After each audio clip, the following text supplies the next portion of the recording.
അപ്പോൾ ഒരു കൊഞ്ചിൻ്റെ റോസ്റ്റാണ് തയ്യാറാക്കാൻ പോകുന്നത്. ആവശ്യമായ സാധനങ്ങൾ, ഫസ്റ്റ് വേണ്ടത് കൊഞ്ച് തന്നെയാണ്. 1/4 കിലോ കൊഞ്ചുണ്ട്, കഴുകി വൃത്തിയാക്കി വെച്ചതാണ്. അതിനുശേഷം കുഞ്ഞുള്ളി വേണം. കുഞ്ഞുള്ളിയാണ് ഇതിൽ മെയിൻ ഇൻഗ്രീഡിയൻ്റ് എന്ന് പറയുന്നത്. വെളുത്തുള്ളി, ഇഞ്ചി, കറിവേപ്പില, ഉണക്കമുളക്, പിന്നെ മസാലപ്പൊടികളും വേണം. അപ്പോൾ നമുക്ക് കൊഞ്ചിലേക്ക് മസാലപ്പൊടികൾ ഇട്ട് മാരിനേറ്റ് ചെയ്ത് 1/2 hour വെക്കണം. ആദ്യമായിട്ട് ഞാനിതിലേക്ക് മഞ്ഞൾപ്പൊടിയാണ് ചേർത്ത് കൊടുക്കുന്നത്. മഞ്ഞൾപ്പൊടി ചേർത്തു. നിങ്ങളുടെ എരിവിനനുസരിച്ച് ഓരോ മുളക് പൊടി ആഡ് ചെയ്ത് കൊടുക്കണം. പിന്നെ അതിനുശേഷം കുറച്ച് മല്ലിപ്പൊടി ഇതിലേക്ക് ആഡ് ചെയ്ത് കൊടുക്കാം. കുറച്ച് കറി മസാല ഇതിലോട്ട് ഇട്ട് കൊടുക്കുന്നുണ്ട്. പിന്നെ വേണ്ടത് ഉപ്പാണ്. കുരുമുളക് പൊടിയും നിങ്ങളുടെ ടേസ്റ്റിന് അനുസരിച്ച് ആഡ് ചെയ്യാവുന്നതാണ്. ഇത് നല്ലപോലെ ഇളക്കി 1/2 മണിക്കൂർ ഫ്രിഡ്ജിൽ വെക്കുക.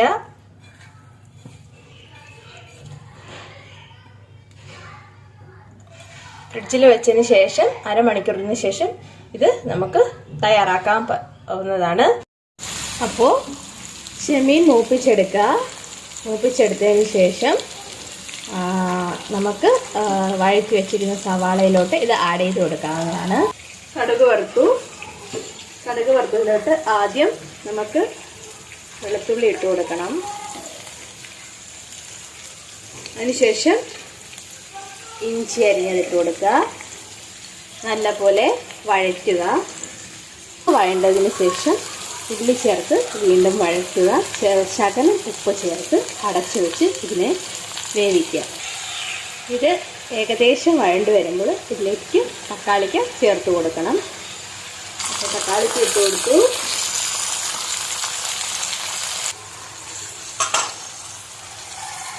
തക്കാളിക്ക് വഴണ്ട് വന്നിട്ടുണ്ട്. അപ്പോൾ ഇതിലേക്ക് കുറച്ച് മസാലപ്പൊടികൾ കൂടി നമുക്ക് ആഡ് ചെയ്ത് കൊടുക്കണം. മല്ലിപ്പൊടി,